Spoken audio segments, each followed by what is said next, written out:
I'm gonna give y'all quick thoughts on The Color Purple. Now, when I first saw this film as a little kid, I thought to myself, damn it, they might as well call this shit The Color Rainbow because all this gay stuff that's happening.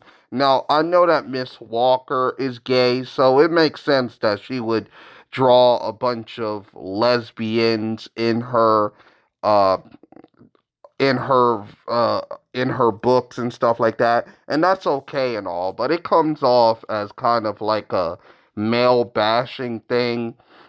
Like, it's one thing if you're a lesbian and you have lesbian characters in your book, but for them to just be around just all negative men really drives the idea that women are lesbians just to get back at men.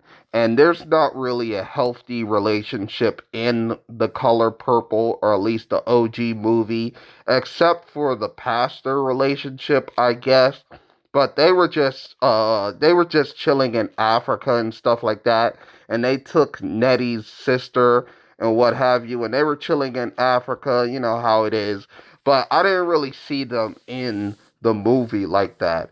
You can read in their letters that maybe they were like a very emotional and passionate couple, but, more or less in the movie, you didn't really see a strong black couple that really loved each other like that in the movie. It just came off as kind of male bashing and stuff, you know. And also, it's not only the African American characters in The Color Purple that gets a bad note. It's also the white people. I don't think there's not one nice white person in the movie The Color Purple. Like, maybe you can reason that the mailman with Mister. By the way, I don't even think like Mister actually gets like a name. He keeps on referenced as like Mister.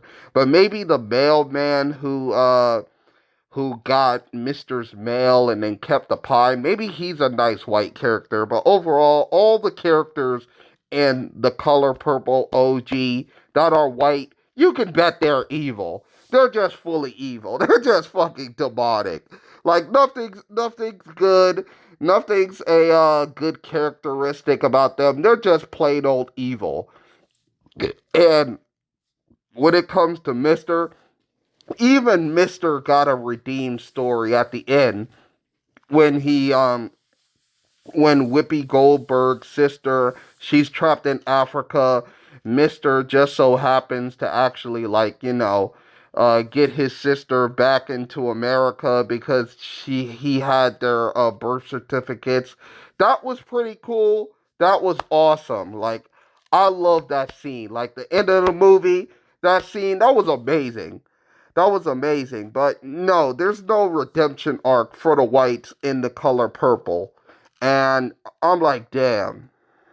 And one thing that always confused me with The Color Purple is if Whoopi Goldberg was like a magic Negro before Ghost, and all she had to do was put her fingers up in a curse position, then why didn't she do that earlier? Furthermore, why would Mister even think that Whoopi had the powers of like to curse him at all? I mean, to my knowledge, this isn't New Orleans. It isn't set in New Orleans. It isn't like, people just casually can curse people whenever, whatever.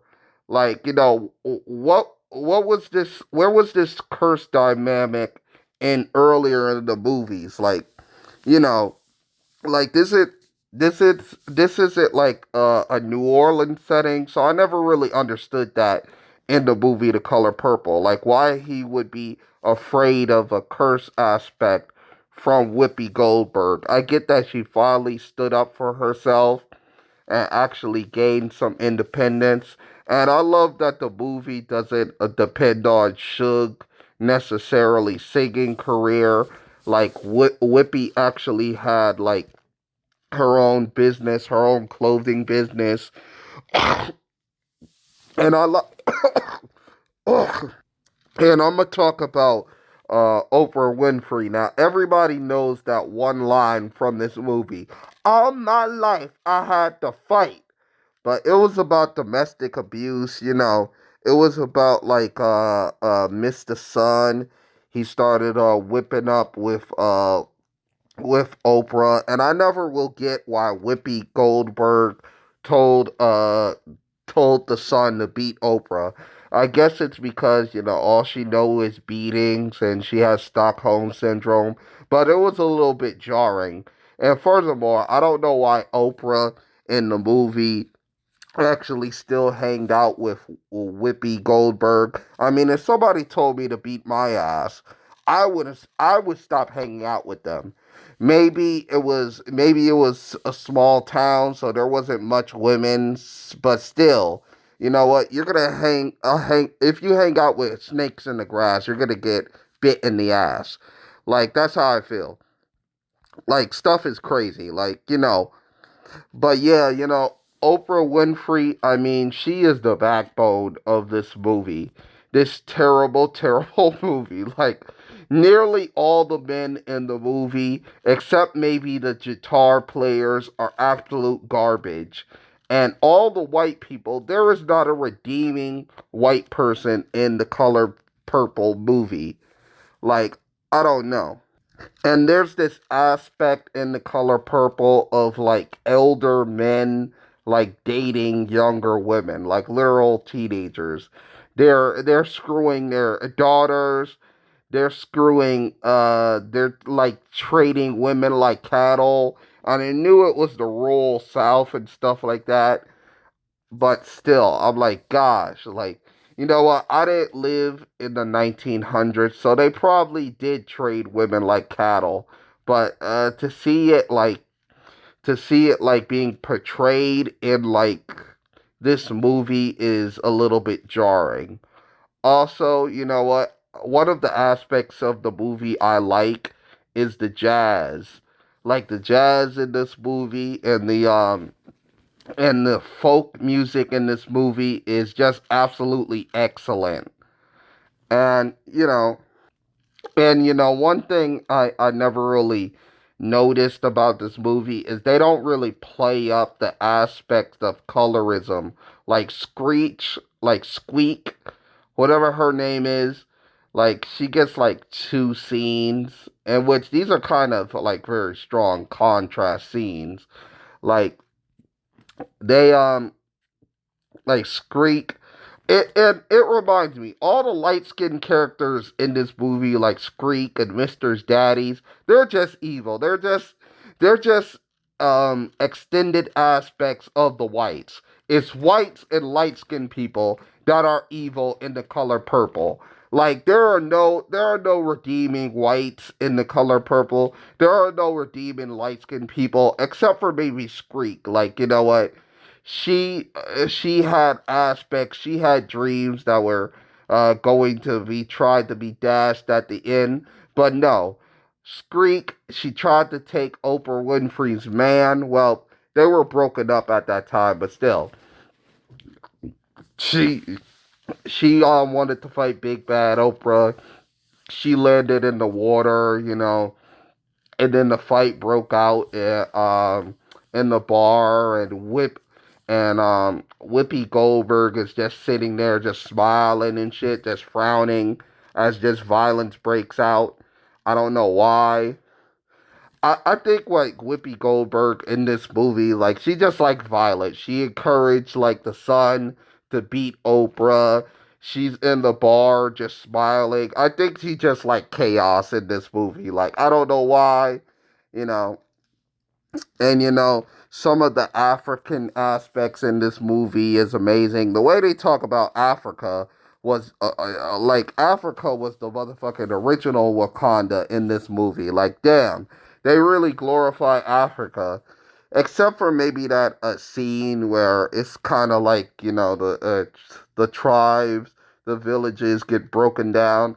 But I never really understood why Mister kept all the letters, or why when they opened like his little his little safe, that they didn't take the money.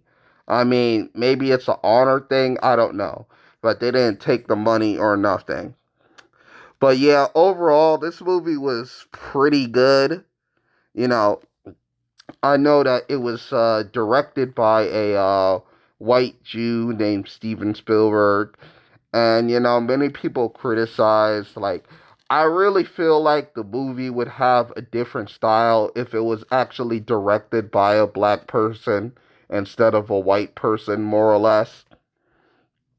You know, maybe having a different flavor. Like every time there's a sing along, like part in the movie The Color Purple, it's absolutely amazing. Like Suge, she can actually sing. Like it's amazing. I hope the new movie would like expand on the singing, maybe, you know.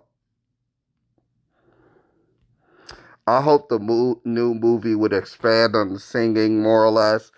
And I know they're probably going to play up a lot of the more LGBT aspects.